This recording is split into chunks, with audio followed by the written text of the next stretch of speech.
Hi, what's your name? Hi, Valentino po, Valentino Jofar. What Valentino? Were you born on Valentine's? No, hindi po. Valentino lang po, named after my grandpa. Grandpa. So, anong role mo sa Pamilya Sagrado? Role ko po is bilang si Tyrone Galarido. Member po ako ng GSX, a very loyal member of GSX.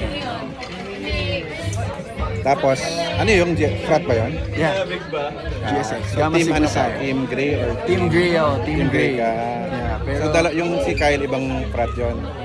same lang. Same lang sila? Same kami lahat. So, how many frats ba? Isa lang ba yung frat sa story?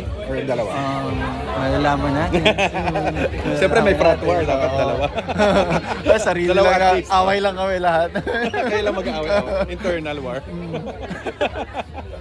Ayun. So, sabi sa akin ni Vanessa ba? Ako? Ano ka model before? Or ano ba yung history mo? I started as a model po talaga.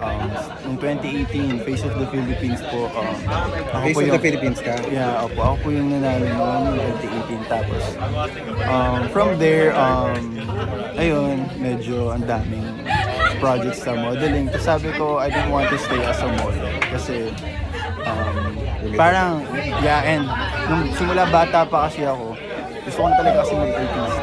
Artista. Yeah. Actually, first ko yatang teleseryeng pinag-anuhan is Flor de Luna pa. Oh! Yeah. Abutan ko yun Yeah, Wait, baka second version na to, hindi yung original. No, yung original. Yung sila Albert Martinez. Sino yung Flora de Lu? Going Bulilit siya Janice dati. Delibo. I forgot na. Sobrang tagal What year? na kasi. What year 5 was years old ako nun. Oh 2000. my God. Yeah, I was So yun nga yung I was 5, abutan 6 ko na years Flor old. de Lu. Yeah, I was 5, 6 5 years old ka. You're like 25 years old. 24 po. 19 years old. Oh, yun yung original Flor de Luna. Opo. Wala namang part 2 ba? Wala na. Yun lang yung original. Opo, yun lang po. Oh, so nag-acting ka na pala. Ano yung Opo. child star ka doon? Siyempre, 5 years old. Siyempre ka. hindi.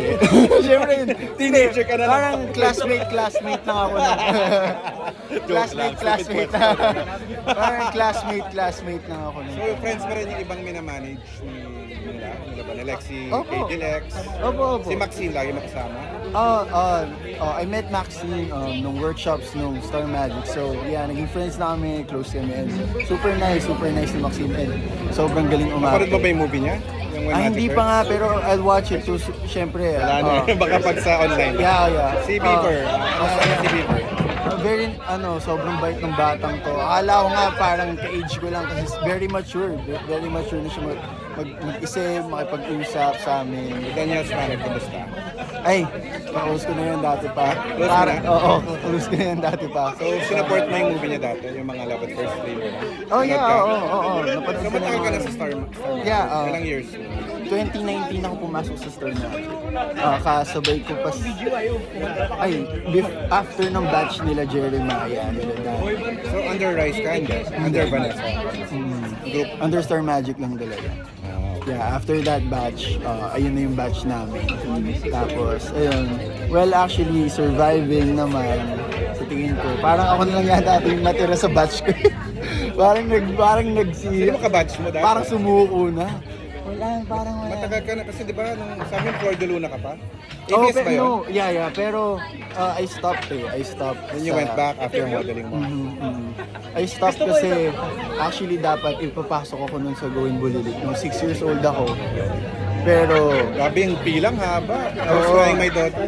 nung 6 years old ako, dapat sa Going Bulilit. Pero kasi hindi na ako nakakapasok sa school. So sabi ng parents ko, aral muna ako. Tapos nawala na sa isip ko actually yung pag-artista. Tapos ayun, naisip ko lang na baka for me talaga yun.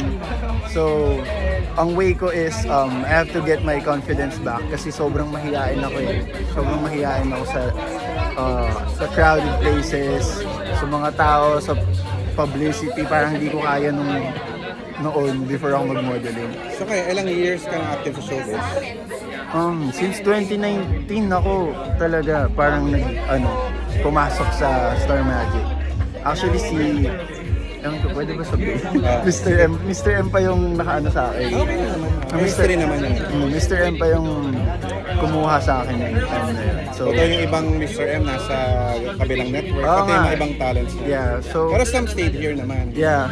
And I'm happy that I Are you happy pa na nagko-combine na yung Gem Yeah. ABS? Like, Mm, maraming super. collaboration. Oo, super, Like super. Rewind is a collaboration. And Actually, even yung movie Hello ni- Love Again na Oo, di ba? upcoming. Collaboration doon. And then yung Showtime. So, it's joining forces na talaga. Ayun nga eh. Parang Sana, blessing in disguise. oo, sobra. So, exciting. Oh, sana katulad kong Sino mga gusto mo ka-work from the other network? Ikaw? the other network. Parang parang kahit Di ba? sino naman. Kahit sino? Oo, parang kahit Si sino. Jillian. Gusto mo si Jillian Ward? Yeah, oh. Pwede. Meet mo ba si Kisses Delavigne before? Hindi pa. Pero hindi mo na 2019 nandito pa siya. Hindi pa nakaayos eh. I Parang think, nandito pa siya. hindi ko na matandaan. Hindi pa na-meet. Hindi pa. So, Super supporter ako naman. Si Vibery, kamusta? Nakikita mo naman. yeah, naka-work ko si Vivery, yan, sila Kaori, naka-work ko sila Saan? sa Tara G. Sa Benguet. Actually, si Benguet kami nung nag-ano. How was it naman? Sobrang How are bait they? nila kasi, Naging friends mo pa rin until now?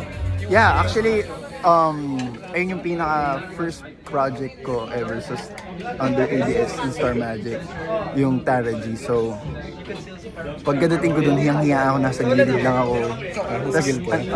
ang tumawag pa sa akin sila Kaori and si Vibery na sumama ako sa kanila. And, pero ang kilala ko na dun sila JC, si JC Eldandra, kilala ko na dun. Parang wala si Jay. Nakikita mo pa si JC? Active pa Yeah, ba siya? actually andito siya Di ba sa... Raisa?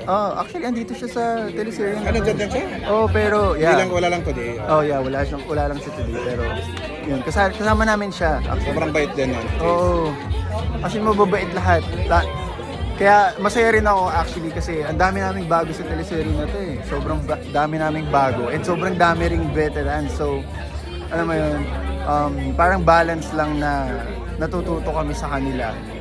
At actually ang hirap nun kung nung umpisa na siyempre pressured kami na puro veteran to. Tapos yung mga bida pa na halos ka-age namin sila Kyle and Gray na talagang alam mo yun, may say na sila eh sa totoo lang. So nakaka-pressure nung umpisa pero nung lock-in namin sobrang ang saya lang namin. Parang talagang Wala namang scandal nangyari ulit. Wala, sobrang behave lahat. Masunurin lahat. Yun, sobrang saya lang Wholesome lahat. namin. Yeah, sobrang saya lang namin. Nakakontrol naman lahat. Wala naman nagwalwala. wala. So, congrats and invite people to watch your television. Hello sa inyo lahat. Abangan niyo po Pamilya Sagrado ngayong June 17 na by ABS-CBN Studios and Dreamscape. Yun lang po. Salamat. Thank you. Thank you.